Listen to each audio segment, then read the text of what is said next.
마가복음 11장 25절을 보겠습니다.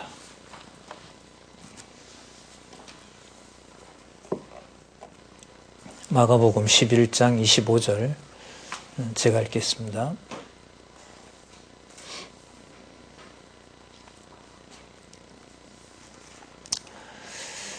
서서 기도할 때에 아무에게나 혐의가 있거든 용서하라. 그리하여야 하늘에 계신 너희 아버지도 너희 허물을 사하여 주시리라 하셨더라. 26절 없음 이렇게 나와 있습니다. 교재는 성경 강론 14권입니다. 7234페이지에 보시면 마가복음 10장 20절에서부터 26절까지 내용이 요약이 되어 있습니다.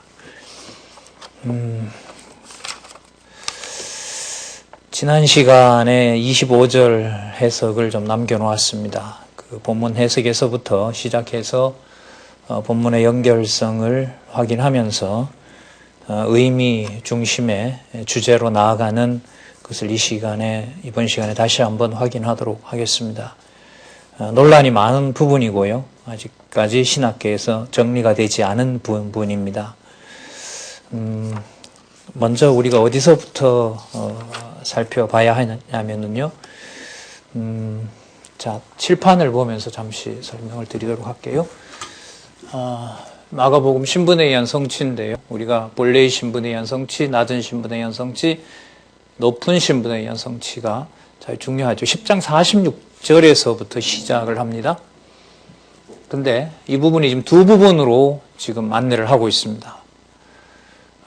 첫 번째는 10장 46절에서부터 13장까지 주인의 신분에 의한 성취. 자, 이 제목에 좀 유의를 하시기 바라고요. 자, 그 다음에 14장에서부터 16장까지겠죠. 바로 어떻게 되어 있냐면 구속주 신분에 의한 성취 이렇게 되어 있습니다. 그러니까 높은 신분에 의한 성취가 두 부분으로 되어 있죠. 주인의 신분에 의한 성취. 자, 오늘 저희들이 집중할 내용은 주인의 신분이냐, 10장 46절에서부터 13장까지가 왜 이게 주인의 신분이냐, 이게 답이 나와야 높은 신분이다라는 의미가 맞다 이렇게 갑니다. 근데 이 과정이 이 부분만 보더라도 벌써 양쪽 가로로 보면 가지수가 제일 많은 양쪽 가로만 보더라도 이게 지금 5개로 연결이 됩니다. 이 연결도 사실 그렇게 만만치는 않습니다. 사실. 그러니까 1번이므로 2번이고 2번이므로 여기 1번이고요. 계속 본문은 연결이 되니까요. 3이고 3 다음에 4고 4 다음에 5고 중간에 또 안내하기 위해서 이런 정리를 해놓은 거잖아요.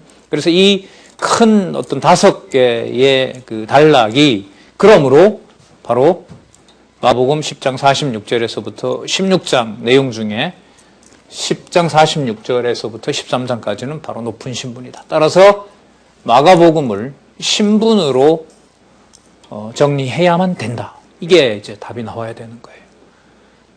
다르게 보면 안 된다. 이런 메시지가 사실 강하게 들어가 있는 거죠. 다르게 본다면은 그런 제목을 가지고 다 한번 설명을 해봐라고 했을 때 이 설명보다 나으면 이제 그게 맞는 거죠. 그러니까 좀 긴장되죠. 이런 부분들은 사실. 우리가 그런데 지난번에 10장 46절에서부터 지금 11장까지 표적의 주임을 증거하는 내용인데요.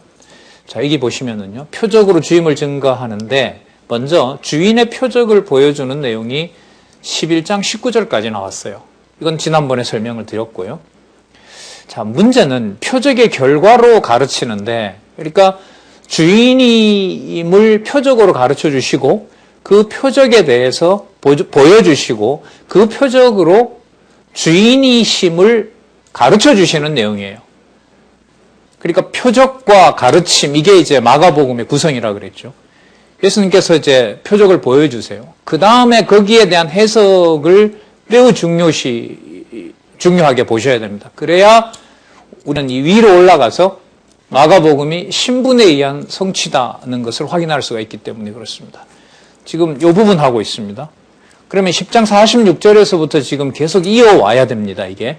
그래서 지난번에 그 강조드렸던 내용 중에 하나가 바로 뭐였냐면, 한 가지 주제가 뭐였냐 하면, 빠른 속도로 좀 이렇게 지나가 볼게요. 7227페이지에 보시면 그 믿는 소경의 입을 통해서 다윗의 자손, 나사렛 예수가 다윗의 자손이다라는 개념이 나왔습니다. 그리고 낙이 새끼 타고 입성하시면서 어떤 개념이 나오냐면 11장 9절 10절 되게 강조를 했죠. 그러니까 나사렛 다윗의 자손 그분이 호산나 찬송하리로다, 아버지의 이름으로 여호와의 이름으로 오시는 이고, 호산나 찬송하리로다, 오시는, 이게 강조된다 그랬죠. 이것은 구약의 메시아가 오신다는 확증을 얘기해 주는 겁니다. 오시는 이여, 주의 이름으로 오시는 이여, 찬송하리로다, 오는 이여, 이 다 같은 말입니다. 그러니까 약속되어 있던 메시아의 나라가 온다는 겁니다. 자, 그런데 그 여호와의 이름으로 오시는 이가 바로 우리 조상에게 약속했던 다윗의 나라로 오시는 겁니다. 그래서 가장 높은 곳에서 가장 높은 이에게 호산나 하더라. 이 호산나라는 말은 여러분 무슨 뜻이냐면, 하나님 우리가 간절히 구하옵나니 우리를 구원해 주십시오, 이렇게 됩니다. 이 호산나에 대한 대답은 여러분 이제 이게 적어놓지 않았으니까 그런데요, 14장에 가서부터 이 내용을 확인할 수가 있어요. 지금 이 흐름을 그러니까 매우 중요하게 따라오셔야 돼요. 이게 꼭 확인하셔야 되고요. 자, 그러면 11장 9절 10절에 주의 이름으로 오시는 이여, 그 다음에 주의 오는 우리 조상 다윗의 나라여, 그리고 가장 높은 곳에서 호산나 하더라 라는 말씀이 나왔고요. 그 다음에 바로 무슨 내용이 나오냐 하면 무화과 때가 아닌 무화과를 저주하는 사건이 나옵니다. 자, 이 사건의 연결이 매우 중요합니다.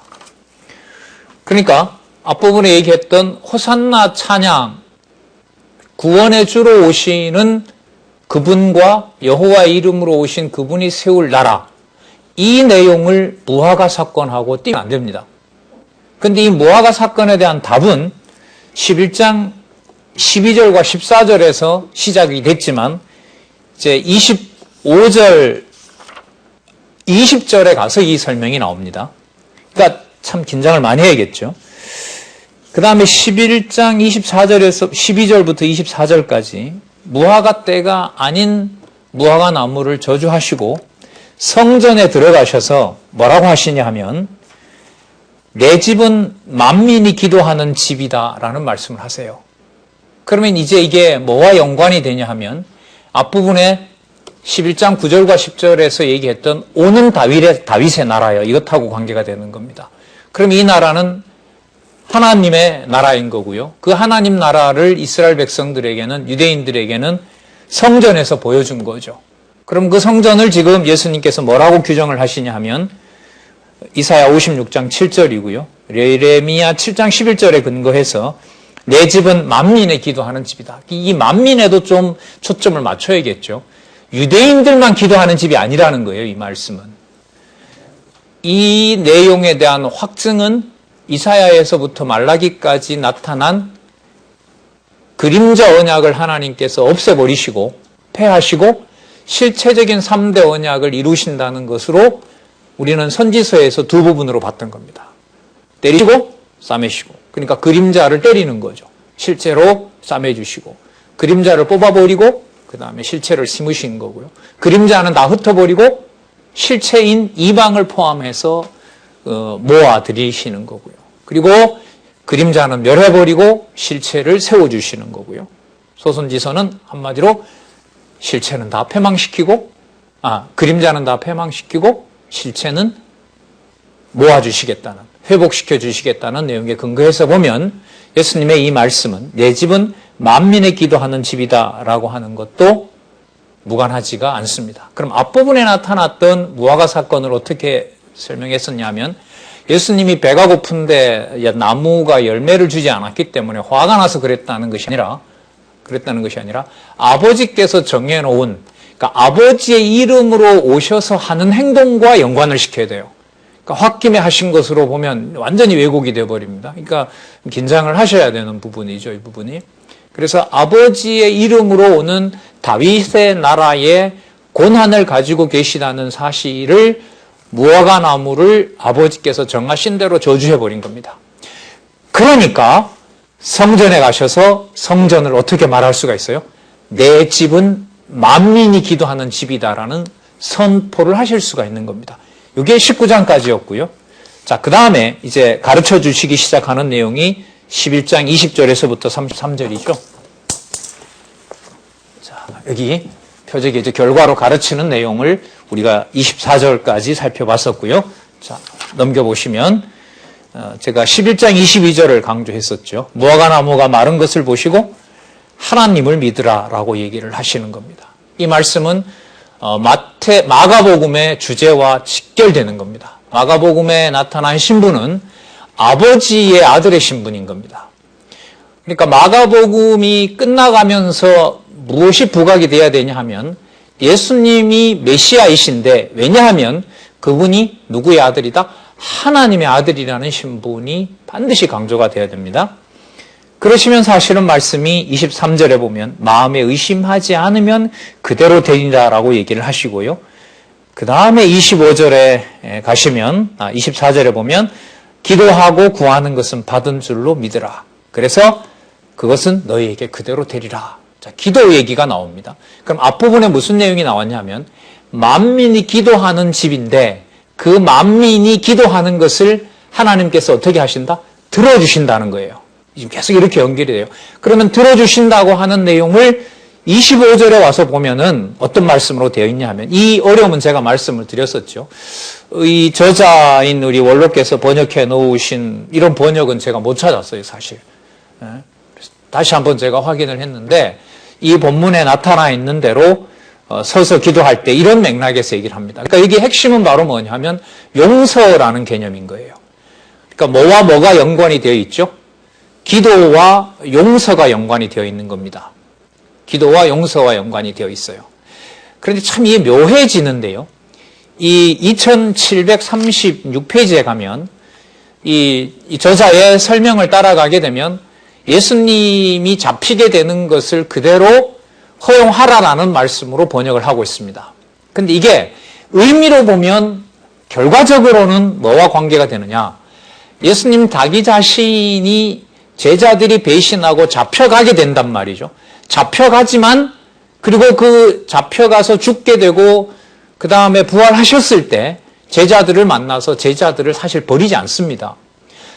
부활을 못 믿는 제자들을 책망하시면서도 가서 내가 너희와 함께 할 거기 때문에 가서 말씀을 전하게 되면 뱀이라든지 그 독사라든지 독사에 물린다 하더라도 독을 마신다 하더라도 너희들이 어떻게 된다? 죽지 않게 될 것이다. 이렇게 해서 높은 신분으로 사실 가게 됩니다. 이거 의미에 집중을 하게 되면요. 그렇다고 해서 본문을 간과할 수는 없어요. 그래서 여기서 중요한 문제는 바로 뭐냐 하면 용서라고 하는 것을 넣어서 해석을 해가야 되는 부분입니다. 그래서 이 부분은 제가 좀 찾아보다 보니까 이게 얼마나 이 신학자들을 황당하게 만들어 놓는지 제가 어떤 한 자료를 한번 찾아와서 읽어 드리도록 하겠습니다. 그러니까 24절에 하고 구하는 것은 받은 줄로 믿으라. 그리하면 너희에게 그대로 되리나라는 다음에 갑자기 용서 구절이 나오는 것은 이 말씀은 마가복음 이야기에서 자리를 잘못 잡은 것처럼 보인다.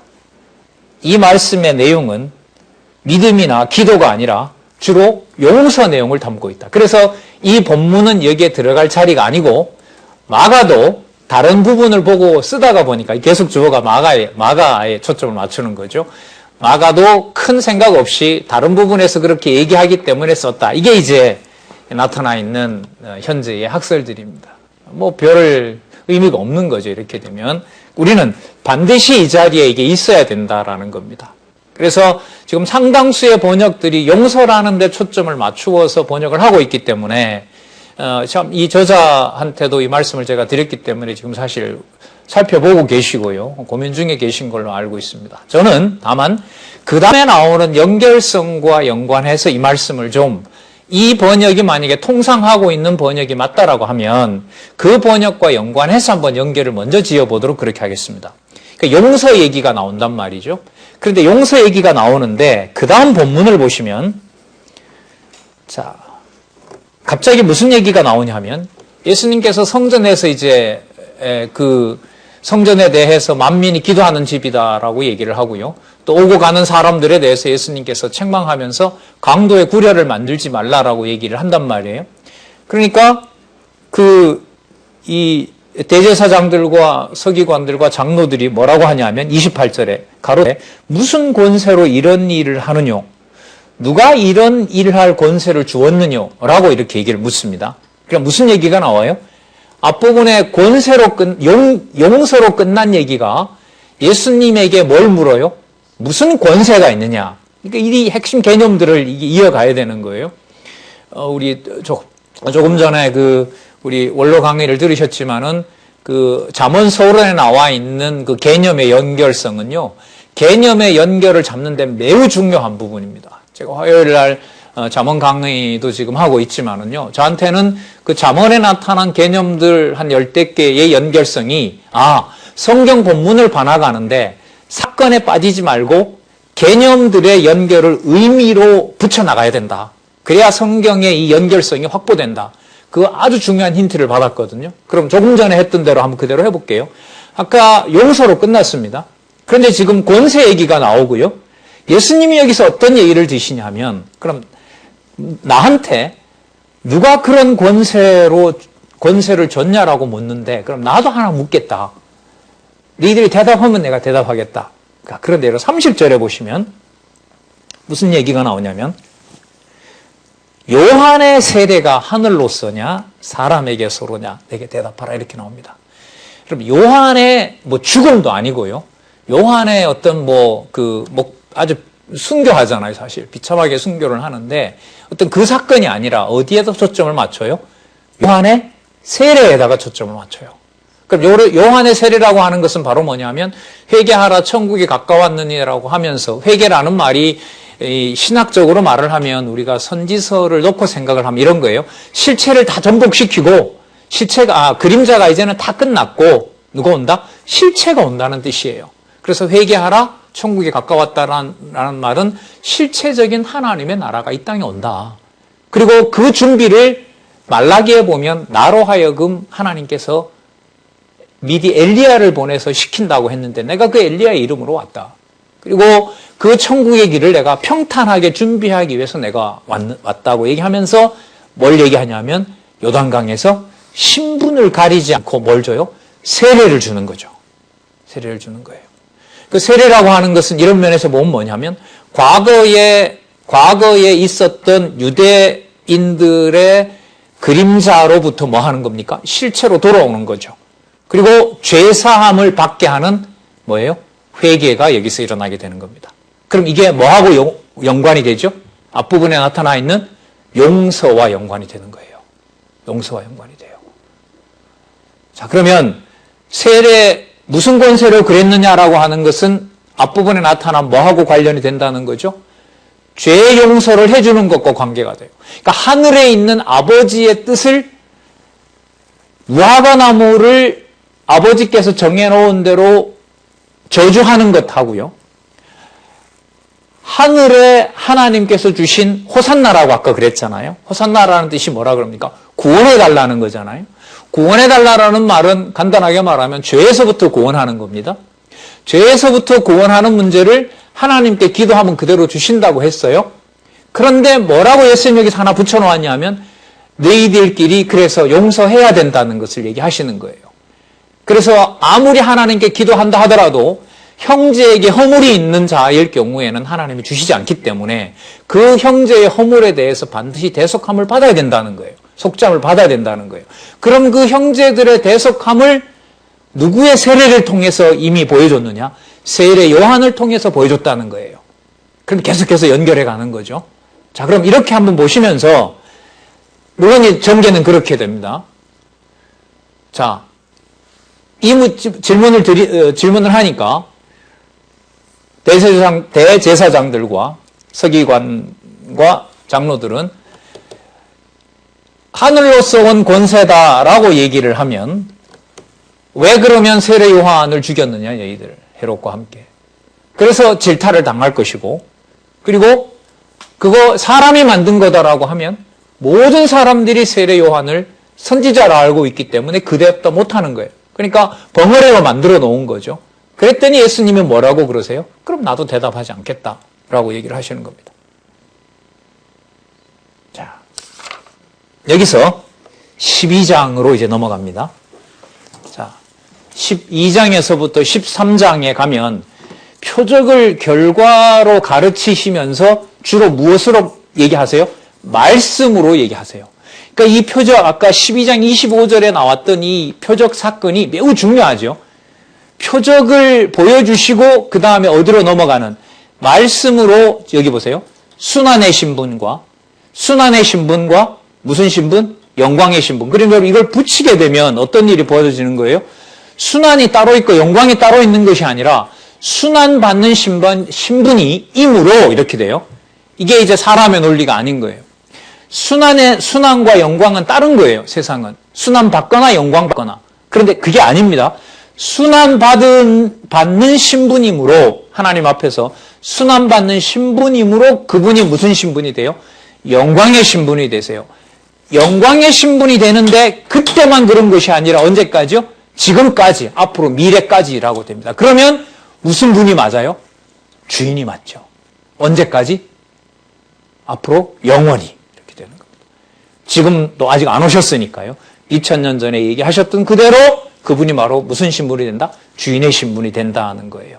자, 여기에서요, 우리가 이제 본문에 들어가서 보면 알겠는데, 아까 11장 25절에서 보통 해석하고 있는 핵심 개념이 뭐라 그랬죠? 용서라고 그랬죠.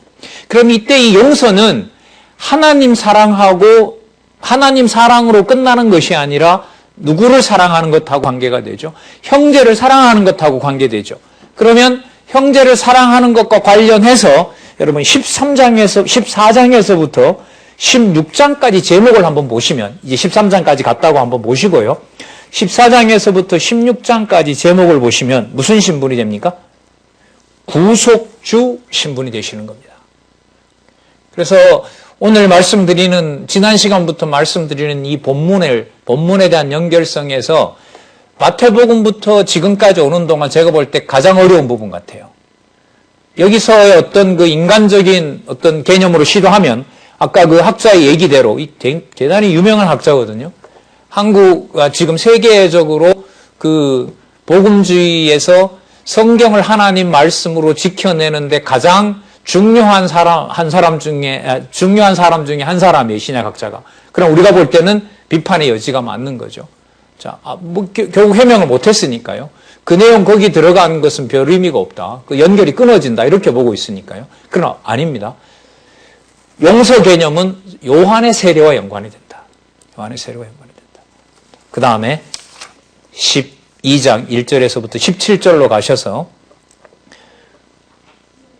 7240페이지 순환의 신분을 가르침 이 부분으로 한번 가서 보도록 하겠습니다. 7241페이지 아까 요한의 세례를 염두에 꼭 두시고요. 12장 1절에서부터 12절 포도원을 만들어 세를 준 비유로 순환의 신분을 가르치는 부분 보겠습니다. 본문은 조금 설명을 드리도록 그렇게 할게요. 예수님이 비유로 드신 기록이 나와요. 자, 포도원을 만들고 포도주 짜는 그 틀도 만들어 놓고요. 또 망대도 지어 놓고 타국으로 가면서 농부들에게 포도원을 잘 관리하라고 얘기를 합니다. 그래서 때가 되어서 보냈는데 3절에 보면 보냈던 종을 심히 때리고 거저 보내버립니다. 물론 이 핍박받은 선지자들을 얘기를 하겠죠. 그 다음에 4절에 보면 두 번째 보냅니다. 다시 다른 종을 보냈더니 그 머리에 상처를 내고 능욕합니다. 5절에 보니까 세 번째로 또 종을 보냅니다. 그런데 이번에는 그를 죽이고 그의 많은 종들도 때리고 계속해서 보냈는데 죽여버립니다. 6절 오히려 한 사람이 있으니 그의 사랑하는 아들이라. 최후로 이를 보내며 가로되 내 아들은 공경하리라 하였더니 저 농부들이 서로 말하되 이는 무엇이다? 상속자니 자 죽이자. 그러면 그 유업이 우리 것이 되리라. 상속자 유업 개념이 나왔잖아요. 상속자 유업 개념은 자 이게 지금 우리 12장이잖아요. 이게 지금 나왔거든요. 순환의 신분인데 상속자 유업, 그러니까 순환을 당하는 신분인데 내용은 뭡니까? 상속자라는 거예요. 그럼 상속자라는 말은 하나님 아들의 신분으로 누가 되시는 게 맞아요? 주인이 되시는 게 맞죠. 자, 그럼 아까 요한의 세례를 통하여 용서와 연관을 시키게 되면 예수 그리스도께서 당하는 순환의 신분이 무엇의 증거가 되죠? 하늘에 속한 아들의 유업을 받을 수밖에 없는 자, 마땅히 그 유업을 받아야 될 것과 연관이 되는 겁니다. 그러면 여기서 이제 계속 용서라는 이 개념이 뒤로 가면서 어떻게 연관이 되는지가 아주 중요한 부분이잖아요. 계속해서 한번 살펴보도록 하겠습니다. 자, 일단 여기에도 매우 의미 있는 연결고리가 만들어집니다. 상속자, 그 다음에 유업에다 여러분 체크하시고요. 8절에 보시면, 근데 그 상속자가 받을 상속자인 아들을 죽여버리죠. 8절에 이에 잡아 죽여 포도원 밖에 내어 던졌느니라. 포도원 주인이 어떻게 하겠느냐? 그 농부들을 진멸하고 포도원을 다른 사람들에게 주리라. 자, 이렇게 이제 상황 설명을 하시면서 그 성전에 가서 그 성전을 청소하시면서 성전을 심판하시면서 이사야 근거 구절을 든 것처럼 여기서도 시편 118편 22절의 근거 말씀을 드시는 겁니다. 말씀하셨고 이걸 지금 마가로 하여금 기록해 놓은 거죠. 10절 한번 잘 보시기 바랍니다. 너희가 성경에서 건축자들이 버린 돌이 모퉁이의 머릿돌이 되었나니 이것은 주로 말미암아 된 것이요 우리 눈에 기이하도다. 아무리 읽어보지 못하였느냐. 자, 여기서 여러분 핵심입니다. 상속자의 유업을 받을 자는 구약에 어떻게 되어 있어요? 버려져야 돼요. 자, 그래서 이 말씀 따라서 이 구조가 진짜 놀라운데요. 순환을 받음으로, 자, 계속 전개되는 거예요. 순환을 받음으로, 구약에 약속되어 있는 순환을 받기 때문에 그분이 무슨 신분이 돼요? 영광의 신분이 되시는 거예요. 순환을 받기 때문에 그분이 무슨 신분이 되세요? 주인의 신분이 되는 거예요. 이거는 여러분 세상에 있는 어떤 연결 방식으로는 연결할 수가 없는 겁니다. 자, 그럼 계속해서 한번 살펴보도록 할게요. 자, 건축자들의 버린 돌이 모퉁이의 머릿돌이 되는 것과 연관이 됩니다. 자, 아까 요한의 세례요, 죄 용서와 연관이 됐고요. 죄 용서와 연관이 된 사건은 반드시 건축자로 버려지셔야, 건축자들이 버려야 뭐가 될 수 있어요? 모퉁이 돌이 되는 거죠. 성전을 세울 수 있는 기둥이 마련이 되는 거, 터가 닦이는 거죠. 자, 여러분, 그 다음에요. 아까 제가 좀 집중하자고 했는데, 그 다음에 또 전혀 다른 사건이 나와요. 이 사건의 흐름은 그래요. 사건의 흐름은 그렇습니다. 그 예수님을 지금 죽이고자 하는 데 있는 건데, 사건의 내용은 바로 뭐냐면, 세금을 가이사에게 내는 게 합당한 것이냐, 부당한 것이냐, 또 이 문제가 나와요. 조금 전에 나왔던 그 포도원 비유하고, 무슨 내용으로 아까 근거가 있었죠? 건축자들이 버린 돌이 모퉁이가 된다는 것하고요. 세금을, 당시에 이제 유대 나라를 로마가 지배하고 있었으니까, 로마의 목적은 일단 유대인들로부터 돈을 많이 거두는 거죠. 세금을 많이 거두는 건데, 유대인들은 거기에 이제 불만이 많은 거죠. 그리고 성경의 기자이기도 했지만, 마태 같은 자는, 세리였단 말이에요. 그 세리는 유대인들 한 7개 신분 가운데 진짜 천한 자보다 더 악한 자들을 세리 신분으로 둔단 말이죠. 그러니까 제일 민감한 사안입니다. 우리나라도 요즘 말 한마디 잘못하면 그냥 매장되는 분위기지만 여기 세금 문제는 한마디 잘못하면 로마의 칼날에 죽거나 유대인들의 돌에 맞아 죽을 경우인 겁니다. 이게 매우 민감한 사안이란 말이죠. 세금을 더 내라 하면 누구 편이 되냐 하면 누구 편이라고 해요? 로마 편이라고 죽일 것이고, 또 그 다음에 세금을 내지 말자 이러면 로마에서 봤을 때 나쁜 자이기 때문에 그를 또 죽이려고 한단 말이죠. 그러니까 이렇게 말하나 저렇게 말하나 예수님은 죽게 되어 있는 것이 바로 이 세금 문제였어요. 자, 그런데 우리는 이 문제가 사건이라고 해서 여기에 빠지시면 안 돼요. 자, 사건에 빠지지 말고 앞부분과 뒷부분에 뭐가 나와 있는지, 무엇이 나오는지를 연결을 시키셔야 됩니다. 아까 여러분 무슨 문제가 나왔었죠? 건축자들의 버린 돌이 뭐가 된다? 모퉁이 돌이 된다는 사실을 예수님이 지금 구약 사건과 연관해서 얘기하시는 거예요. 자, 그럼 한번 보도록 하겠습니다. 자, 예수님을 죽이려고 책 잡으려고요. 바리새인과 헤롯 당이 한패가 되어서 묻습니다. 당신은 참 사람을 외모로 보지 않고 하나님의 도를 잘 가르친다. 그렇게 얘기를 합니다. 그러면 사실은 하는 얘기가 케사르, 가이사, 로마 황제에게 세를 바치는 것이 좋으냐 아니면 나쁘냐, 가하냐 불가하냐. 자, 15절에 보시면요. 우리가 바치리까 말리까 하니까 예수께서 그 외식함을 아시고 그게 몰라서 그러는 것이 아니라 당신을 책 잡으려고, 당신의 약점을 잡으려고 하는 것을 아시고 어찌하여 나를 시험하느냐. 데나리온 하나를 가져다가 내게 보이라 하시니 가져왔거늘 예수께서 가라사대, 이 화상이, 그 그림이, 그 주화에 보면 로마 황제의 얼굴이 찍혀 있거든요. 이 화상과 이 글이 그 라틴어로 되어 있겠죠. 아마 이게 로마 황제의 글이라면, 그 얼굴이라면 그 글이 네 것이냐? 가로되 가이사의 것이니이다. 그러면 여러분 대답이 그래? 가이사에게 바쳐라. 이렇게 가야 되거든요. 여기서 엄청난 반전이 일어나는 거예요. 뭐라고 얘기하시냐 하면 17절에 이에 예수께서 가라사대 가이사의 것은 가이사에게, 하나님의 것은 하나님에게 바치라 하시니 저희가 대하여 심히 기히 여기더라. 입을 닫아버리게 만든 거죠. 여러분 아까 입 닫는 게 또 하나 나왔었죠. 야, 내가 하나 묻자. 무슨 권세로 그렇게 하냐고 묻는데 나도 그럼 질문 하나 하겠다. 요한이 받은 권세가 하늘로서 받은 거냐? 아니면 인간들로부터 받은 거, 땅에서 받은 거냐? 지금 여기 또 나오죠.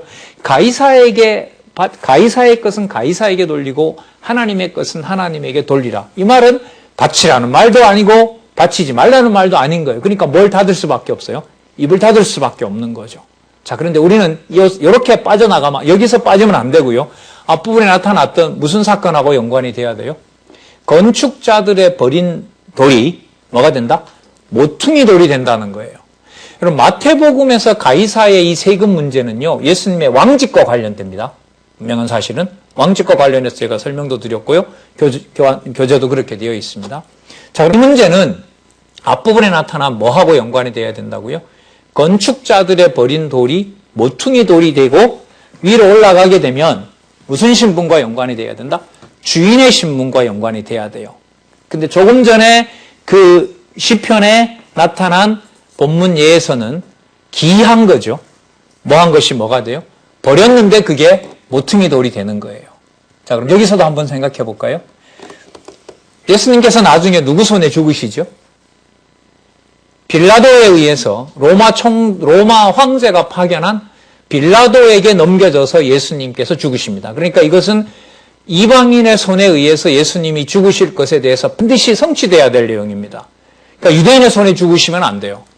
반드시 로마의 처형 방식인 십자가에 매달려서 예수님은 죽으셔야 되는 겁니다. 근데 이 부분이 아까 뭐하고 연관이 돼요? 건축자들이 뭐 하는 거죠? 이방인과 합세해서 예수님을 버리는 것과 관계되는 거죠. 누구 손에 죽어요? 가이사와 빌라도의 손에 의해서 죽는 겁니다. 자, 여기서 연결이 됩니다. 누구에게 버렸던 돌이 모퉁이 돌이 되면서 누가 받으시는 제물이 되죠? 하나님이 받으시는 제물이 되는 겁니다. 그러면 건축자들의 버린 돌이 모퉁이 돌이 된다는 말은 뭐가 되는 거냐 하면 가이사의 손에 의해서 예수님께서 죽으시지만 그게 누구에게 바치는 것이 된다? 하나님께 바치는 일이 된다는 겁니다. 그러면 아까 요한의 세례에 나왔던 죄사함이라는 것을 예수님께서 지금 오셔서 우리 보고 제사하는 제물을 바치라는 게 아니에요. 그걸 지금 누가 해주신다는 거죠? 예수님께서 해주신다는 거죠. 그래서 14장부터 16장에 나타나 있는 이 제목이 지금 준비가 되는 거예요. 무슨 신분요? 구속주 신분에 의한 성취가 지금 마무리가 되고 있는 거예요. 13장 이제 더 나가면 더 확정이 되겠지만은요. 그래서 건축자들의 버린 돌이 모퉁이에 돌이 된다고 하는 것은 가이사에게 바쳐져서 그 다음에 빌라도에 의해서 넘겨져서 처참하게 십자가에 죽으시지만 그게 결국은 누구에게 바치는 것이다? 하나님께 바쳐지는, 그래서 죽으시는 것이 아니라 무슨 신분이 되는? 주가 되는 신분이 되신다는 거. 부활까지 넣으면 더 분명하겠죠. 주가 되신다는 신분을 얘기를 하는 겁니다. 그러면 무슨 내용하고도 연결이 되죠? 11장 9절과 10절에서 얘기했던 주의 이름으로 오시는 이여, 오시는 다윗의 나라여, 바로 그분이 하늘에서 준비하셨던 구원을 이루시는 분으로 오십니다라는 내용하고 연결이 되는 거죠. 지난 시간에 얘기했던 것하고. 자, 그래서 17절에 이에 예수께서 가라사대 가이사의 것은 가이사에게, 하나님의 것은 하나님께 바치라 하시니 저희가 예수께 대하여 심히 기이 여기더라. 자, 그 다음에요. 12장 18절에서부터 44절에 가시면 무슨 신분요? 영광의 신분을 가르치는 내용이 나오는데, 여러분 사건은 이게 다 떨어져 있어요. 그 다음에 여러분 나오는 내용은 뭐냐면 예수님에게 부활 때의 상황이 어떻게 되는지 매우 곤란한 질문을 던지는 내용하고 연관이 됩니다. 자, 여기서 또 긴장을 또 해야겠죠. 자, 하나님께 바쳐진다라고 하는 걸로 아까 끝났어요. 여러분, 하나님께 바쳐지면 그걸로 예수님은 삶이라는 게 끝이 나요? 아니면 높으신 분으로 가는 과정이에요? 높으신 분으로 가는 과정이란 말이죠. 뭐 하시는 거죠? 무슨 사건으로? 부활로 가는 과정이에요. 그래서 지금 여기에 무슨 사건이 기록되어 있어요? 성도들의 부활과 관련된 부분이 나와요. 그럼 성도들의 부활과 관련된 부분이 나온다는 말은 부활의 주인인 누구이기 때문에 설명하실 수 있다는 거예요. 부활의 주인인 분이 바로 당신이기 때문에 뭘 설명할 수 있어요? 모세 때 얘기했던 아브라함과 이삭과 야곱, 그러니까 본인 기준으로 보면 2000년 전 사람들이란 말이죠. 그리고 앞으로 우리를 포함해서 미래에 일어날 부활까지, 그러니까 창조부터 심판까지 나타난 모든 사건에 나타난 뭘 얘기를 하고 있는 거죠? 부활을 얘기하시는 겁니다. 그럼 연결이 됩니다. 죽은 줄 알고 버렸는데 그게 뭐가 된다고요? 죽은 줄 알고 버렸는데 그게 뭐가 된다고요? 모퉁이 돌이 되는 거죠. 그러면 부활까지 넣으면 무슨 생명? 영원한 생명의 모퉁이 돌이 되시는 거예요. 그러면 주제로 다시 올라갈 수 있죠. 무슨 신분? 주인의 신분으로 올라가는 거예요. 그러면 계속해서 제2장 마가복음에 나타난 신분에 대한 내용으로 계속 맞춰가는 겁니다.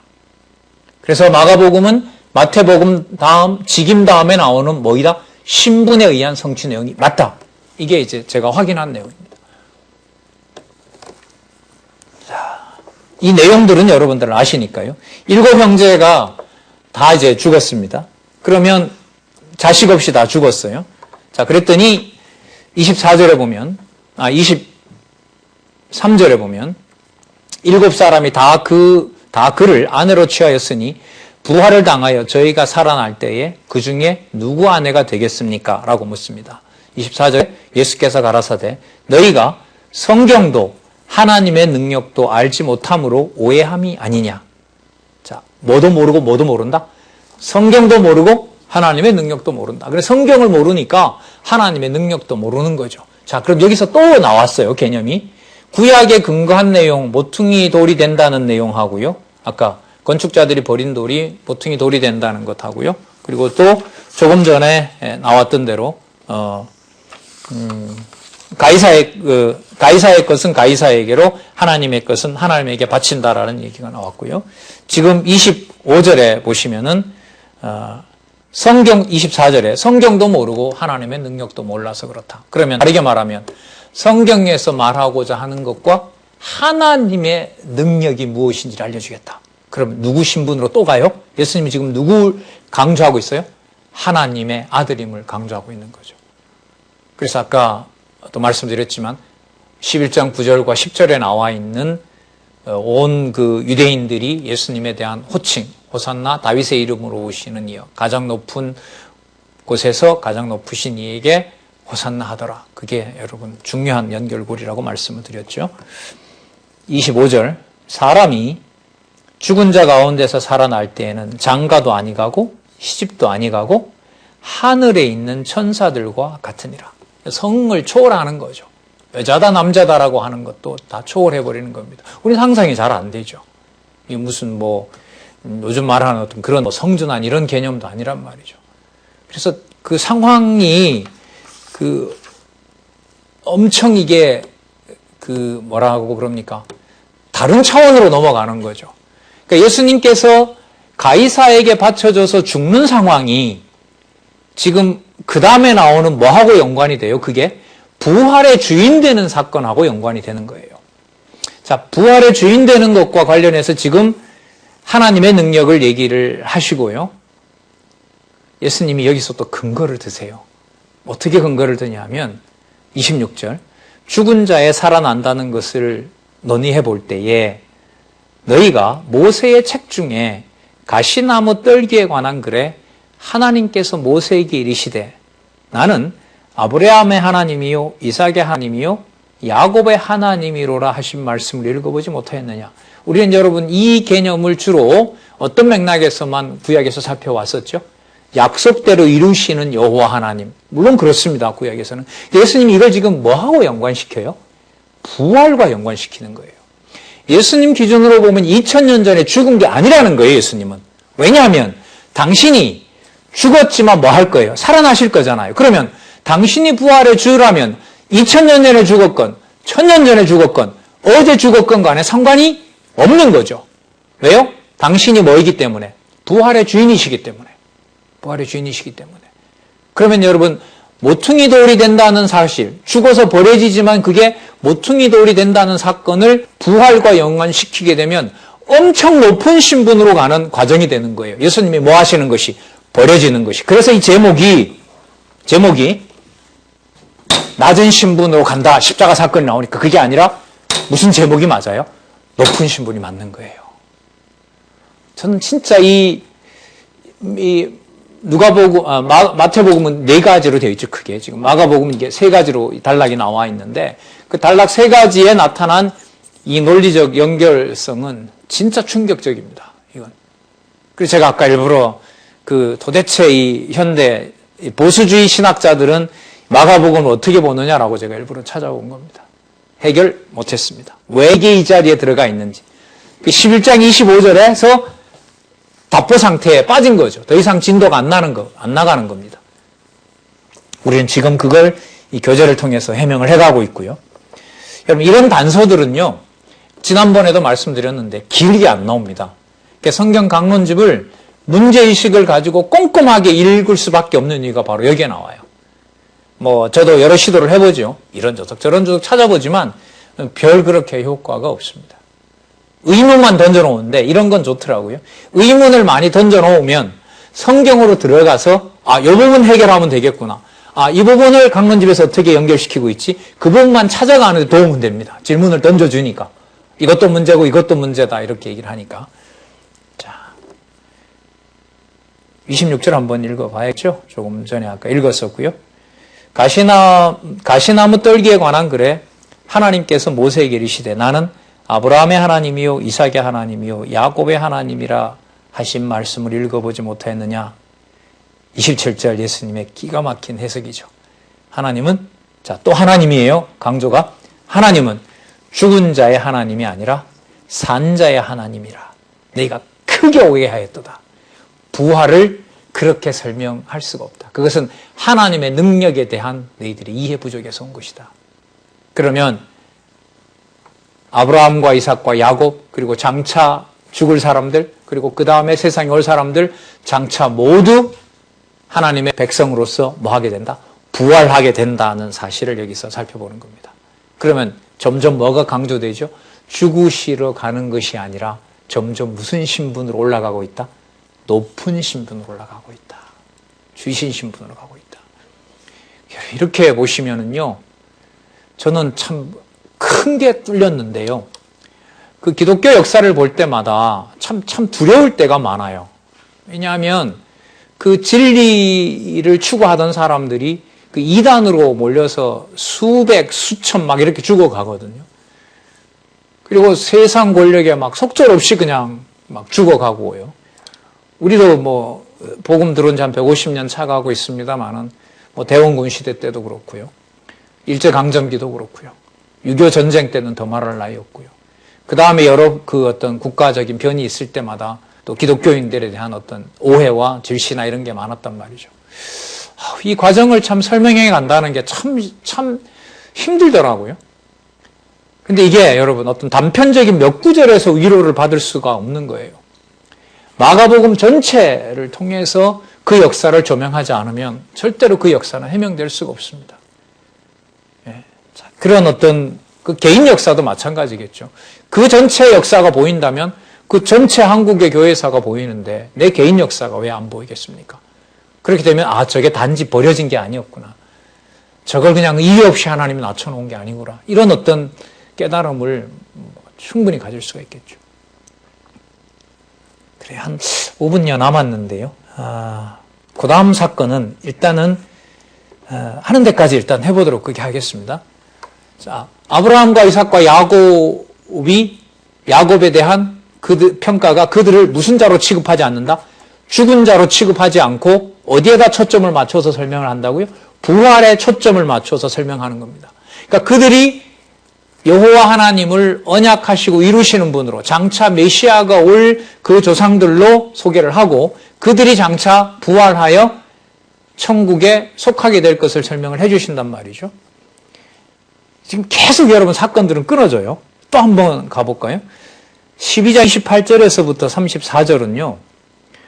제일 중요한 계명이 무엇인지에 대한 답변을 요구하는 서기관에게 예수님께서 그 답변을 보고 칭찬해 주는 내용이에요. 자, 서기관 중 한 사람이 예수님께서 그 대제사장들과 서기관들과 또 바리새인들과 서기관이 보냈던 그 사람들과 예수님이 변론하는 것을 보고 이 한 사람이 또 찾아옵니다. 질문은 뭐냐 하면 28절 끝에 보면 모든 계명 중에 첫째가 무엇입니까? 그러니까 여러분 이게요. 당신이 그렇게 잘하신다면 구약 성경을 한마디로 요약하면 무슨 뜻이냐 이런 뜻인 거예요. 그러니까 여러분 이건 뭘 얘기하고 있죠 지금? 여러 많은 잡다한 사건들이 뭐 한다는 거예요? 하나로 묶인다는 거예요 이게. 성경을 공부해 나가는 어떤 방법이 원리가 여기에서 전 나타나고 있다고 보는 겁니다. 이런 구절이 여기 왜 나오겠어요? 그러니까 이제까지 우리가 배웠던 것들을 하나로 묶어가듯이 질문은 뭐냐 하면 구약에서 얘기하는 가장 중요한 계명이 뭐냐? 당신 그거 한번 요약해봐라. 29절 예수께서 대답하시되 첫째는 이것이니 이스라엘아 들으라. 주 곧 우리 하나님은 유일한 주시라. 자, 순서요. 하나님이 누구다? 유일한 주시다. 아까 여러분 그러면 부활하게 하시는 분, 부활하게 하시는 하나님의 능력하고 연관을 지어야 될까요? 떼야 될까요? 연관 지어야 됩니다. 자, 영원한 생명을 주관하시는 하나님의 능력과 연관이 되는 겁니다. 중요합니다, 이 부분. 30절 내 마음을 다하고 뭘 다해요? 목숨을 다해요. 이거 이미 나왔었어요. 뭐한 돌이 뭐가 된다? 건축자들의 버린 돌이 뭐가 된다? 모퉁이 돌이 된다. 모퉁이 돌이 된다.